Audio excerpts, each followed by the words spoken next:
नमस्कार दोस्तों, मैं राकेश ऑफ एसी अकेडमी से। आज हम छत्तीसगढ़ में वन संसाधन को मेंस के आधार पर लिखने जा रहे हैं। ध्यान दीजिएगा दोस्तों, पेपर नंबर 5 मेंस का पेपर नंबर 5 भाग 3 पार्ट 3 जिसमें है छत्तीसगढ़ का भूगोल। इसमें है छत्तीसगढ़ का भूगोल। छत्तीसगढ़ का भूगोल पेपर 5 भाग 3 में है छत्तीसगढ़ का भूगोल, जिसके अंतर्गत हम डिस्कस कर रहे हैं छत्तीसगढ़ का वन संसाधन। छत्तीसगढ़ का वन संसाधन, ध्यान दीजिएगा, छत्तीसगढ़ का वन संसाधन। चूंकि ये भाग 3 है, अर्थात यहां से आएंगे 2 नंबर के प्रश्न, 4 नंबर के प्रश्न, 8 नंबर के प्रश्न और सीधा 15 नंबर के प्रश्न। ध्यान दीजिएगा दोस्तों, 2 नंबर के प्रश्नों में कम से कम 2 फैक्ट दीजिए, आपका आंसर कंप्लीट हो जाएगा। 4 नंबरों के प्रश्न में कम से कम 4 फैक्ट। अगर हम डिस्कस कर रहे हैं 8 नंबर या 15 नंबर के प्रश्नों के लिए, तो इसके डिजाइनिंग करते समय, ध्यान दीजिएगा, इसकी डिजाइनिंग करते समय भूमिका में आप यदि जियोग्राफी से संबंधित प्रश्न लिखते हैं तो मैपिंग दिखाना ना भूलें। ध्यान दीजिएगा, और लास्ट में 1 या 2 लाइन आप सकारात्मक मूल्यांकन दिखा सकते हैं। ध्यान दीजिएगा दोस्तों, वन के प्रश्नों को डिजाइन करते समय भूमिका में मैपिंग दिखाना ना भूलें और लास्ट में 1 या 2 लाइन आप मूल्यांकन कर सकते हैं। यदि हम बात करते हैं 8 नंबर के प्रश्नों का, अर्थात हमें 100 शब्द लिखना है, अर्थात कुल 10 लाइन, तो 10 लाइन में से आप 7 से 8 लाइन दे सकते हैं भूमिका को, तथा 1 या 2 लाइन दे सकते हैं मूल्यांकन को। यदि हम बात करते हैं 15 नंबरों के लिए, अर्थात हमें लिखना है 175 शब्द, अर्थात 18 लाइन, तो इसके लिए आप 16 लाइन दे सकते हैं भूमिका को और 1 या 2 लाइन दे सकते हैं मूल्यांकन को। तो आज हम डिस्कस करने जा रहे हैं छत्तीसगढ़ के वन संसाधन से संबंधित प्रश्नों को। ध्यान दीजिएगा दोस्तों,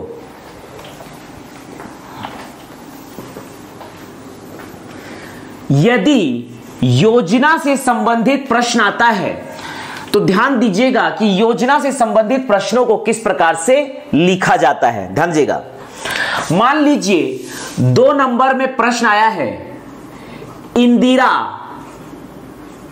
हरेली सहेली योजना। इंदिरा हरेली सहेली योजना को रेखांकित कीजिए, को रेखांकित कीजिए। मान लीजिए 2 नंबर का प्रश्न आया है योजना से संबंधित, अंक 2 शब्द सीमा 30, अंक 2 शब्द सीमा 30, अंक 2 शब्द सीमा 30। इंदिरा हरेली सहेली योजना को रेखांकित कीजिए। हमें यहां पर लिखना है कुल 4 लाइन। हमें 4 लाइन का आंसर डिजाइन करना है। इंदिरा हरेली सहेली योजना को रेखांकित कीजिए। तो इसके लिए आपको मैप दिखाने की आवश्यकता नहीं है, लेकिन यदि आपको मान लीजिए यह पता है कि इंदिरा हरेली सहेली योजना कहां से प्रारंभ हुआ है, तो छत्तीसगढ़ का छोटा सा मैप बनाकर उस स्थान को रेखांकित आप कर सकते हैं। मान लीजिए आप यहां पर मैप बनाना ही चाहते हैं, इंदिरा हरेली सहेली योजना को रेखांकित कीजिए, तो एक छोटा सा छत्तीसगढ़ का मैप बना दीजिए इस प्रकार से, और यहां पर दिखा दीजिए बिल्हा। बिल्हा, छत्तीसगढ़ के बिल्हा से प्रारंभ हुआ है इंदिरा हरेली सहेली योजना। इस योजना का प्रारंभ हुआ है वर्ष 2001 में।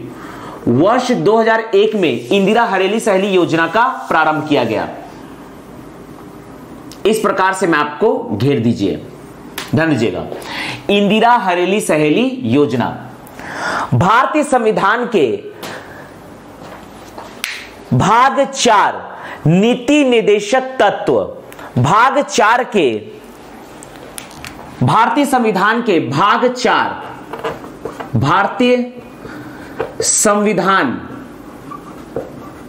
के भाग 4 भारतीय संविधान के भाग 4 नीति निदेशक तत्व के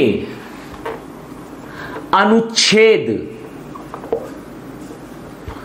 48 का में वन जीव व पर्यावरण संरक्षण का प्रावधान है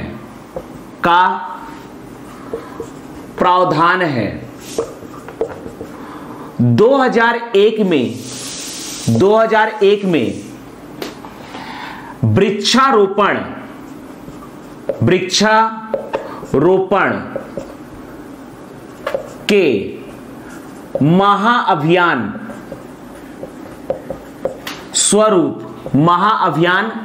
स्वरूप इंदिरा हरेली सहेली योजना का प्रारंभ किया गया। इंदिरा हरेली सहेली योजना का प्रारंभ किया गया।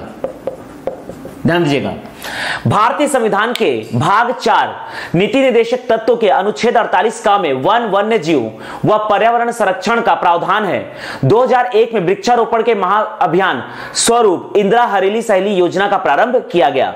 मान लीजिए यही प्रश्न पूछता है 4 नंबरों के लिए, तो आप इंदिरा हरेली सहेली योजना के उद्देश्यों को और अच्छे से रेखांकित कर सकते हैं।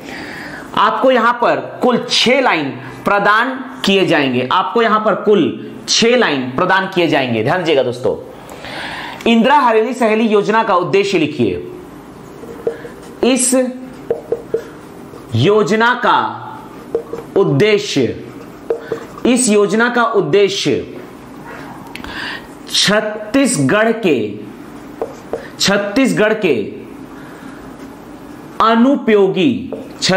के अनुपयोगी भूमि पर फलदार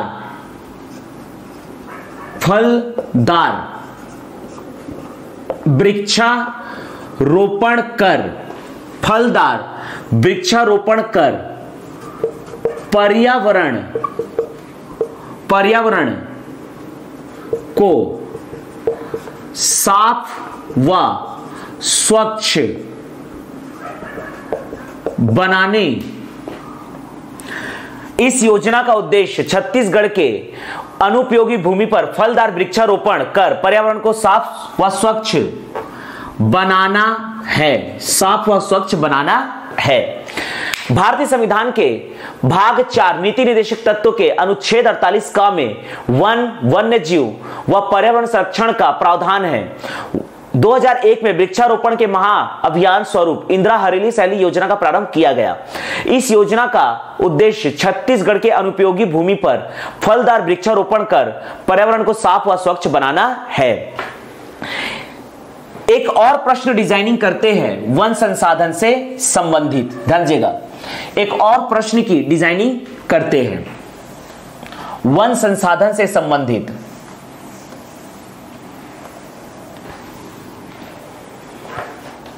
ध्यान दीजिएगा, मान लीजिए प्रश्न है छत्तीसगढ़ में प्रशासनिक आधार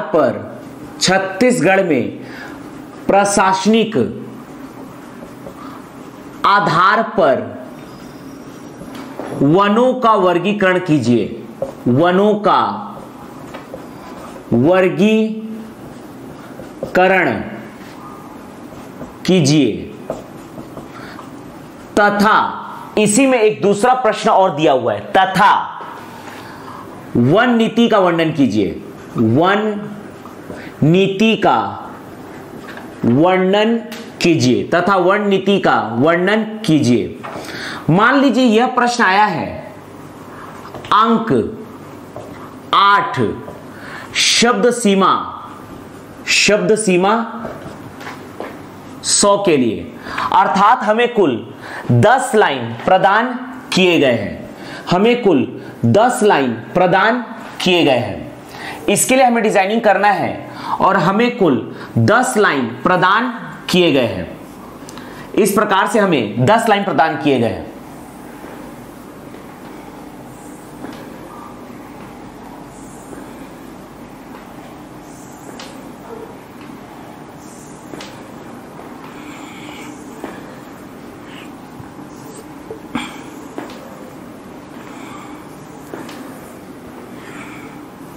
ध्यान दीजिएगा, हम डिजाइनिंग कर रहे हैं छत्तीसगढ़ में प्रशासनिक आधार पर वनों का वर्णन कीजिए। जैसा कि हम जानते हैं कि प्रशासनिक आधार पर वनों का अगर हम वर्णन करने जाते हैं तो यह होता है आरक्षित वन, संरक्षित वन तथा अवर्गीकृत या खुला वन। तो इस प्रकार से इसमें 3 पॉइंट बनते हैं। पहला है आरक्षित वन। अगर हम इस प्रश्न की डिजाइनिंग करते हैं और हमें कुल 10 लाइन दिए हुए हैं 100 शब्द, तो यहां पर प्रशासनिक आधार पर वनों का अगर हम वर्णन करते हैं तो पहला होता है आरक्षित वन, पहला है आरक्षित वन, दूसरा है संरक्षित वन, संरक्षित वन, तीसरा है अवर्गीकृत वन, अवर्गीकृत या खुला वन, खुला वन। आरक्षित वन का संरक्षित वन और अवर्गीकृत वन। और यहां पर एक प्रश्न हमें और डिजाइन करना है, छत्तीसगढ़ के परिप्रेक्ष्य में वन नीति को समझाना है। जैसा कि हम जानते हैं छत्तीसगढ़ में वर्ष 2001 से वन नीति लागू हुआ है। तो इस प्रकार से हमें कुल 10 लाइन दिए गए हैं और समझाना हमें 4 पॉइंट है। तो हम अगर इसमें दे देते हैं 3 लाइन, इसमें दे देते हैं 3 लाइन, इसमें भी दे सकते हैं 2 से 3 लाइन, इसमें भी 2 लाइन, तो इस प्रकार से हमारा आंसर तैयार हो जाएगा। चलिए तो डिजाइन करते हैं। वन संरक्षण अधिनियम, वन संरक्षण अधिनियम 1980 के तहत प्रशासनिक आधार पर, प्रशासनिक आधार पर वनों का वर्गीकरण, वनों का वर्गीकरण, वनों का वर्गीकरण, जिसमें से नंबर 1 है आरक्षित वन, आरक्षित वन। इस वन में मानव प्रवेश पूर्णतः प्रतिबंधित है, प्रतिबंधित होता है, प्रतिबंधित होता है। इसके अंतर्गत, इसके अंतर्गत, इसके अंतर्गत, इसके अंतर्गत वन्य जीव अभयारण्य, वन्य जीव अभयारण्य, इसके अंतर्गत वन्य जीव अभयारण्य जिसकी संख्या है छत्तीसगढ़ में 11, राष्ट्रीय उद्यान, राष्ट्रीय उद्यान जिसकी छत्तीसगढ़ में संख्या है 3, बायोस्फीयर रिजर्व, बायोस्फीयर रिजर्व जिसकी छत्तीसगढ़ में संख्या है 1, व टाइगर रिजर्व आते हैं। आप यहां पर जैसा कि जानते हैं प्रशासनिक आधार पर 3 प्रकार के वन होते हैं, आरक्षित वन, संरक्षित वन तथा अवर्गीकृत वन। तो इसका आप मैप दिखा सकते हैं, आप प्रारंभ में दिखा सकते हैं या बाद में। किनारे में छत्तीसगढ़ का मैप बना दीजिए जिसमें आप प्रदर्शित कर देंगे आरक्षित वन, संरक्षित वन। ध्यान दीजिएगा यह है छत्तीसगढ़ राज्य। छत्तीसगढ़ राज्य में यह आपका है गुरु घासीदास, तमोर पिंगला, सेमरसोत, बादलखोल, गोमर्दा, बारनवापारा, अचानक मार, भोरमदेव, ये आपका पकड़ना है। सीता नदी उदंती, सीता नदी उदंती, इंद्रावती, भैरमगढ़, पामेड़, कांगेर घाटी नेशनल पार्क। तो इन्हें मिलाकर ये पूरा एरिया जो हो जाता है ये कहलाता है आपका आरक्षित वन, ये कहलाएगा आरक्षित वन।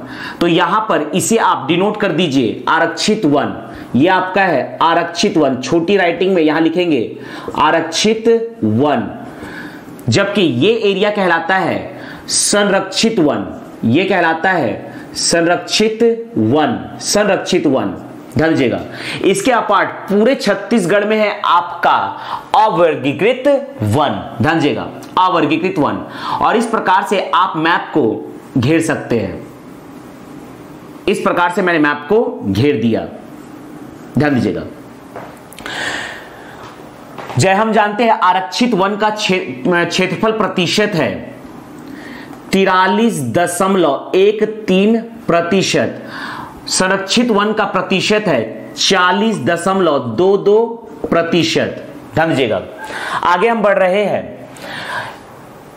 इसके अंतर्गत वन्य जीव अभ्यारण्य 11, राष्ट्रीय उद्यान 3, बायोस्फीयर रिजर्व 1 व टाइगर रिजर्व, टाइगर रिजर्व इसकी संख्या छत्तीसगढ़ में 3 है।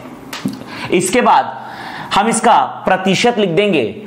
आरक्षित वन का क्षेत्रफल, आरक्षित वन का क्षेत्रफल प्रतिशत है 43.13% है। ध्यान दीजिएगा। दूसरा हम लिखने जा रहे हैं संरक्षित वन, दूसरा हम लिखने जा रहे हैं संरक्षित वन। लाइसेंस व परमिट पद्धति से, परमिट पद्धति द्वारा लकड़ियों का दोहन किया जाता है, लकड़ियों का दोहन किया जाता है, संरक्षित वन में किया जाता है। ऐसे वन कहलाते हैं संरक्षित वन। संरक्षित वन का क्षेत्रफल प्रतिशत है, संरक्षित वन का क्षेत्रफल प्रतिशत है 40.22% है। इसके बाद हम लिखेंगे, इसके बाद हम लिखेंगे अवर्गीकृत वन, अवर्गीकृत वन। नगर के खुले वन जो राजस्व विभाग के अंतर्गत आते हैं, राजस्व विभाग के अंतर्गत आते हैं, के अंतर्गत आते हैं, जो राजस्व विभाग के अंतर्गत आते हैं। इसका क्षेत्रफल, इसका क्षेत्रफल प्रतिशत 16.65% है।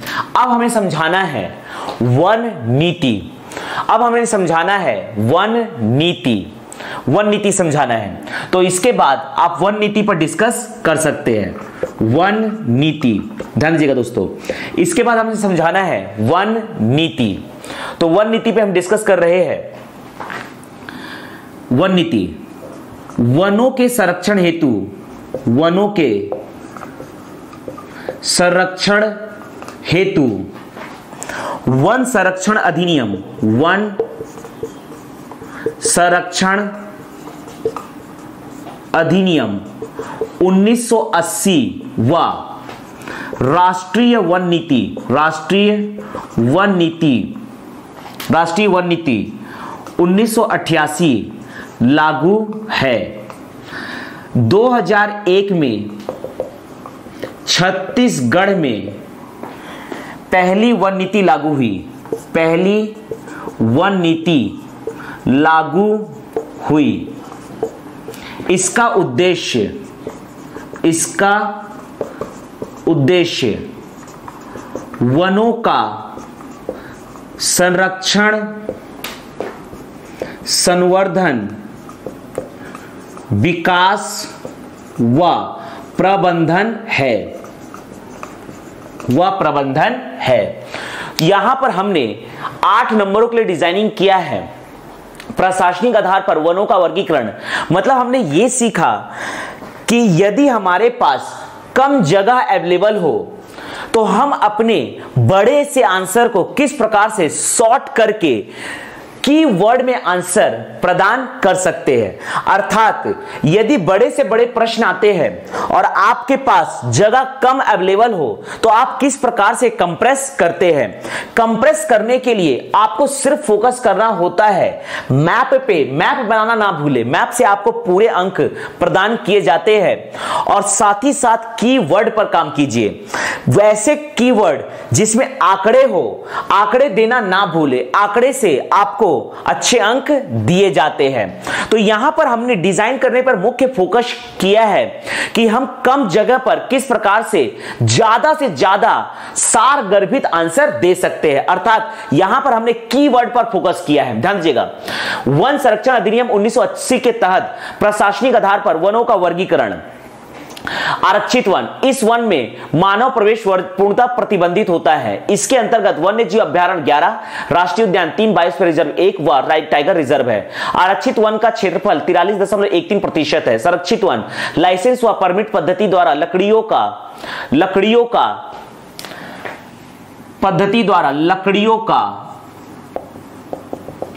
का दोहन किया जाता है। संरक्षित वन का क्षेत्रफल 40.22% है। अवर्गीकृत वन, नगर के खुले वन जो राजस्व विभाग के अंतर्गत आते हैं, इसका क्षेत्रफल 16.6% है। अब हमने वन नीति को समझाया।